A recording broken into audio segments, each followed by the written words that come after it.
is Math 2, Lesson 321, and we're talking about the tangent ratio. So as you've noticed in Section 3.2, we've been talking a lot about slope triangles and what they are and what they mean. And in this section, we're going to figure out how to use them in other situations. So, enduring understanding, we started our trig table. We didn't really make it a table. We started kind of organizing some numbers. We knew that if we had 11 degrees, the slope ratio was 1/5, and 22 degrees, the slope ratio was 2/5, and so on, that kind of stuff. And 45 degrees, the slope ratio was 1. And then in the last lesson, we learned what happened when the slope ratio gets larger than 1. We also started talking about the word tangent. So, unfortunately, we only have information for a few angles, but we do have that tangent thing. That probably helped. Do you have to draw each angle and get the slope ratio, or is there another way? So the Leaning Tower of Pisa is expected to collapse once its angle of slant is less than 38 degrees. Currently, the 7th story, point A, is 50 meters above the ground. And when a weight is dropped from point A, it lands 5 meters from the base of the tower. So we're saying this is 50, and we assume this angle from the base of the tower to where the tower is hanging over is 5 meters. Okay? So what is the slope ratio for this tower? So delta y over delta x is what we're asking for. And delta y is 50 meters. And delta x is 5 meters, which is equal to 10 over 1. Okay?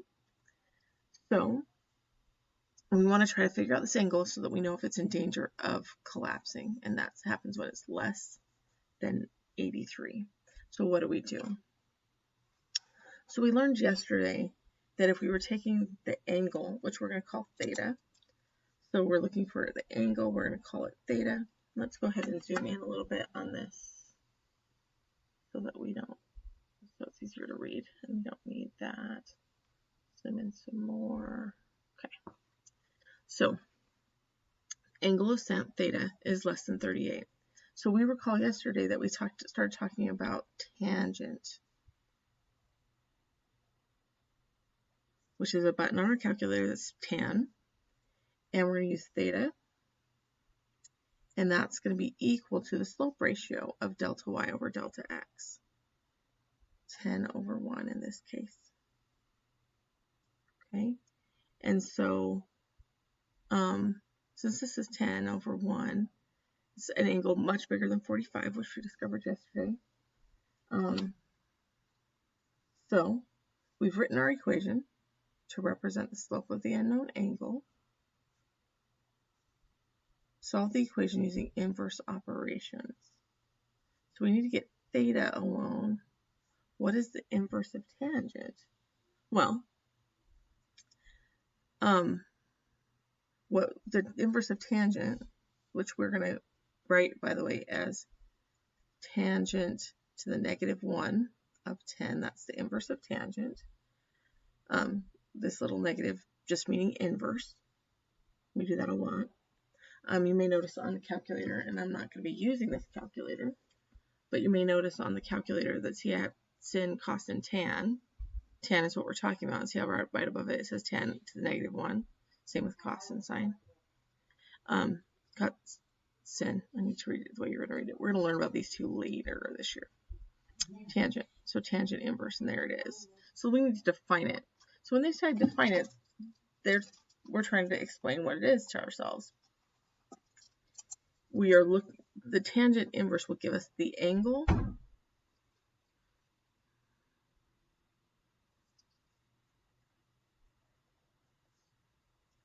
that produces a specific, so let's just go use to find.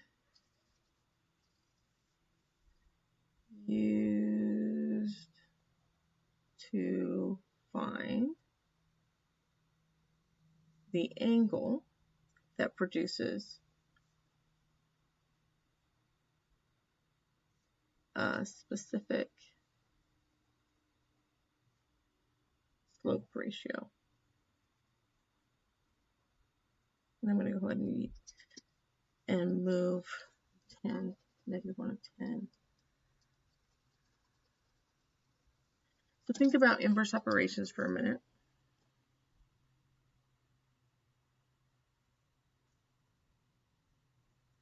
Inverse operations is when we do the opposite, so the inverse of adding.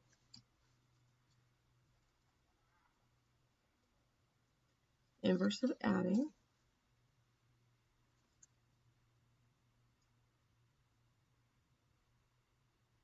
Okay, the inverse of adding is subtraction. The inverse of multiplication is division, and vice versa. The inverse of raising something to the second power is taking the square root. Right? These are inverses and that kind of thing. And they also, not only are they used to find what's inside, we can use them to find, in this case, the angle, or to undo tangent. Just like we undo adding, and we undo multiplication, and we undo squaring. Okay, maybe that's a better way to think of that. Whatever works better for your head. These are our two definitions we're going to work with. Used to find the angle. So we're going to use our calculator now. And we're going to do tangent inverse of 10 is going to give us our angle. And for theta, you're just drawing a 0 with a line through it. So we tend to use theta a lot. Go back up here and spell it. A lot when we're talking about angles, we use theta all the time. Okay, anyway. So I'm going to use my calculator that I don't need to know where the buttons are. But for those of you who are using your phone calculator, let me just back out of here for just half a second. If you're using a phone calculator, of course, this is the iPhone calculator. You can find all the extra buttons when you turn it sideways, and of course, it's so blurry. So there's tangent, right? And if I push the second button, see there's tangent inverse, okay? It's important to know that. So there it is. Anyway, back we go. We're not going to use this one. We're going to use this one because I don't need to know where the buttons are. All right, so I'm just going to scribble that.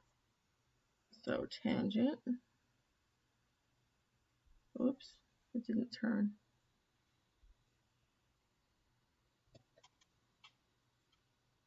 Tan inverse of 10 is that. So theta is 84.289. Okay. And so is it in danger of immediate collapse, which is the question. So we did all of this, by the way, to find the answer to B. So just in case you're wondering, all of this work is working towards B. And not really. I mean, it's 84. They need to straighten it again, as you remember me saying the other day. 84.3 degrees right now. And they need to straighten it. Also, when you're using your calculator, see this DEG in the bottom right corner? You need to be sure you're in degree mode. If I push this, now it's in radian mode, it gets a little bit funky. Okay, so make sure it's in degree mode. Okay, anyway. All right, so that's that. Are there any questions? Well, you'll have to send them to me.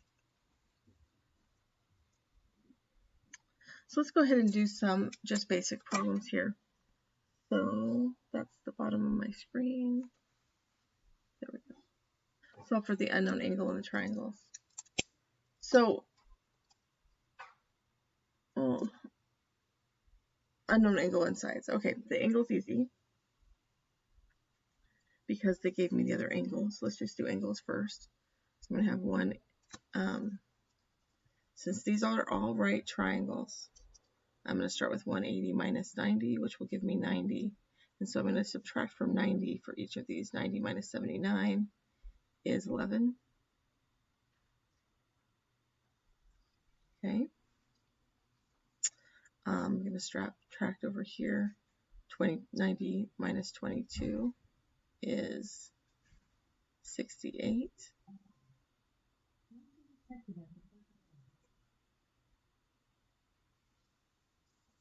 And then over here, I'm going to subtract from 90 minus 18 is 72.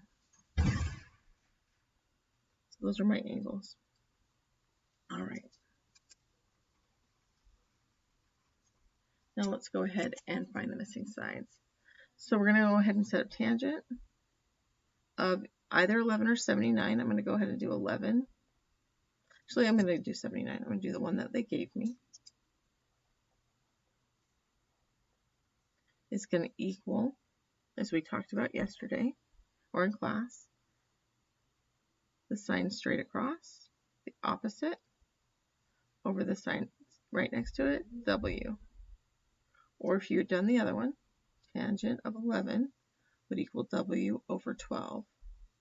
Now, we actually have a kind of a hint on 11 degrees. We know that that's 1/5. But remember, that's a rounded up answer. In this, it's not going to be perfectly 1/5 because we rounded up. Rounded down, actually, 11 degrees. For 1/5,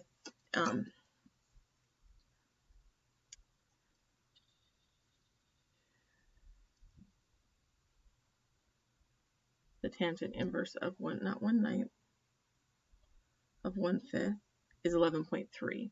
And so we've been estimating. So it's really important that we kind of keep that in mind. All right, so anyway, so I'm going to try to find, this one's easier to solve than this one, but I'm going to go ahead and stick with this one because this is the one I did first. So I'm going to have W times tangent of 79 equals 12. And so then W is equal to 12 divided by the tangent of 79 degrees. Okay. And again, now comes my calculator.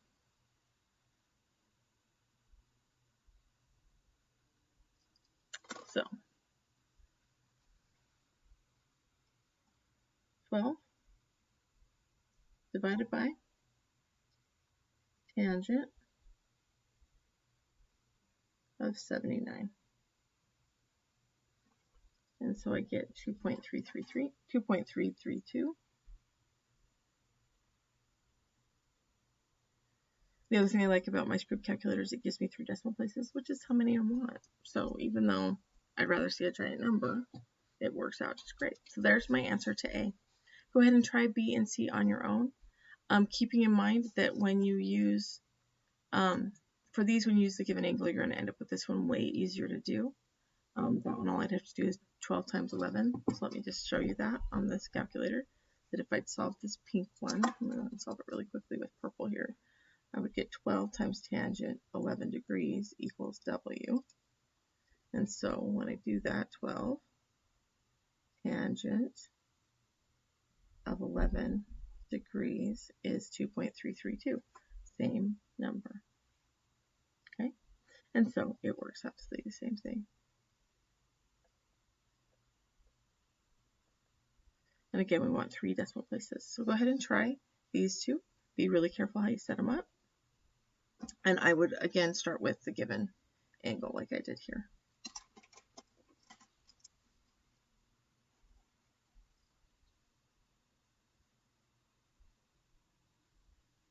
Okay, so this one, B, I set up tangent of 22 equals Z over 8. 8 times tangent of 22 equals Z. And so Z is equal to this decimal 3.232. And then for B, I set up tangent of 18 degrees equals X over 15. I times 15 by tangent of 18. And I got 4.873. So there you go. That's how we do that. Let's see what else we can come up with. We got some new stuff here. All right.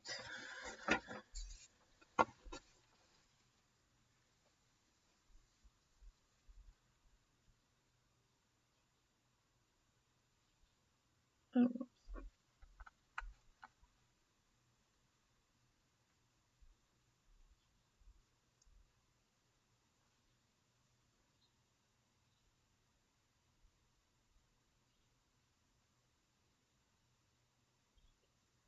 Label the legs delta y and delta x based on the given angle, slope angle. Then write an equation and use your scientific calculator to compute the slope ratio for the given angle and solve for x. Okay. So delta y. So it just depends on which one's which, and we can also talk about opposite and adjacent here. So delta y and delta x, since we want opposite over adjacent,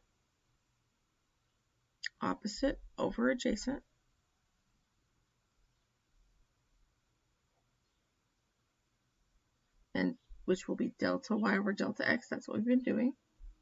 It's important that we kind of think of that, opposite over adjacent. I'm so sorry about this blurry camera. Opposite over adjacent, delta y over delta x. So I'm looking at 38 here.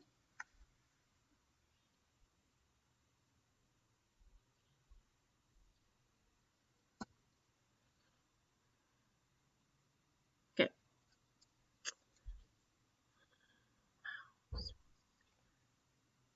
This is the one straight across. Okay. So this is opposite, or delta y. This is the one next to, touching, so adjacent, or delta x. So just kind of keep that in mind, especially when they use x. We expect x to be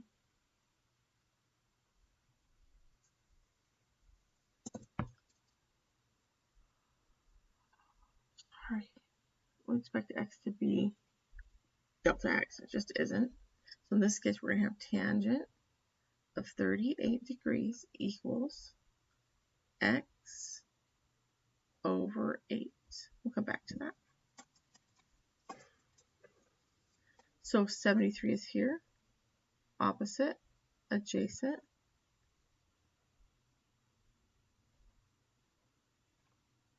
Okay. Opposite, delta y, adjacent, delta x. So we're going to have tangent of 73 equals 9 over x.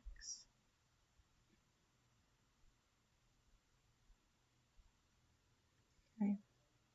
I'm going to leave C for a minute. Let's just play with these two for a minute. So we want you to go ahead and try to solve this. We're going to multiply both sides by 8. We've got 8 times the tangent of 38 degrees equals x. We let our calculator do all the hard work, and I'm going to go ahead and use this one, but it doesn't show well into the camera, so I just, I have to change policy. Okay, so we got 8 times the tangent of 38. We get 6.2502. There's my answer.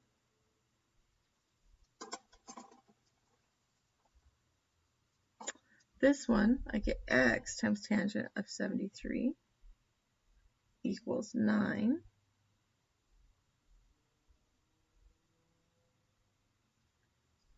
And so when you get x alone, x equals 9 divided by the tangent of 73. Okay.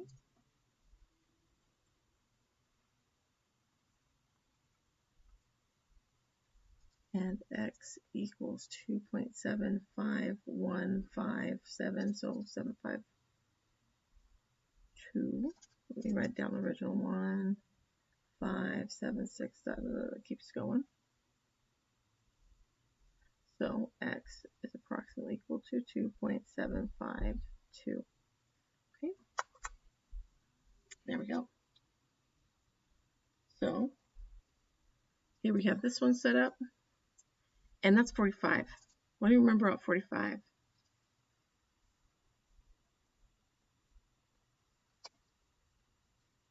That angle is also 45, right? And that means these two sides have to be the same. Tangent of 45 is 1. That's the slope ratio, 1 over 1. So x equals, that is correct, x equals 14. Has to. Let's make sure the math works out. So that's our guess. X is 14. Let's just do the math really quickly. Tangent of 45 equals 14. X over 14, excuse me. 14 times tangent of 45 equals x. We get 14. All right. So that's that. Now we're going to try to find the unknown angle. This is all tangent inverse. So our slope ratio for this angle will be 45 over 12. This one will be 17 over 24. This one will be 51 over 41. This one will be 63 over 41. This one will be 38 over 38. This one will be 13 over 41. And then I'm taking the tangent inverse of these numbers.